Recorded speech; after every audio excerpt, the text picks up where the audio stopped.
La description physique du prophète Mohammed sallallahu alayhi wa sallam. Son noble corps. Anas ibn Malik rapporte: le messager d'Allah sallallahu alayhi wa sallam avait la couleur de peau blanche et les traits arrondis. Sa sueur ressemblait à des perles. Il avait une démarche dynamique. Je n'ai jamais touché du brocart ou de la soie plus douce que la main du messager d'Allah sallallahu alayhi wa sallam. Et je n'ai jamais senti de parfum meilleur que l'odeur du messager d'Allah sallallahu alayhi wa sallam. Sa taille. Al-Bara ibn Azib disait: le prophète sallallahu alayhi wa sallam était de taille moyenne, c'est-à-dire ni grand ni petit. Il avait les épaules larges. Ses cheveux atteignaient le lobe de ses oreilles.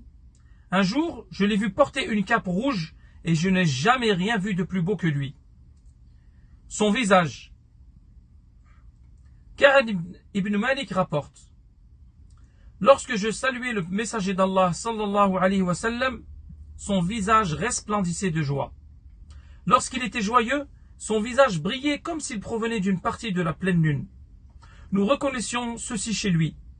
Al-Bara fut interrogé: est-ce que le visage du prophète sallallahu alayhi wa sallam ressemblait à une épée? Il dit non, plutôt à la pleine lune. Ses cheveux.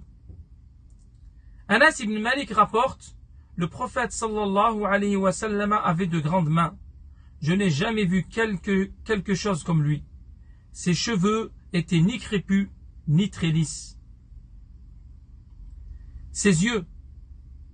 Jabir ibn Samura rapporte: le messager d'Allah sallallahu alayhi wa sallam avait une large bouche, et le blanc de ses yeux était mélangé à une certaine rougeur.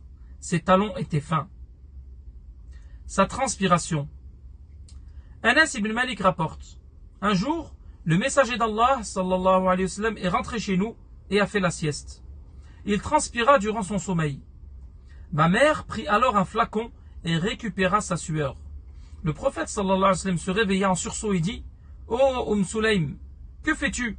Elle dit: je récupère ta sueur que nous mélangeons à notre parfum, et c'est le plus suave des parfums. Le sceau de la prophétie.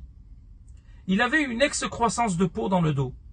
Jabir ibn Samura rapporte: j'ai vu le sceau de la prophétie entre ses omoplates.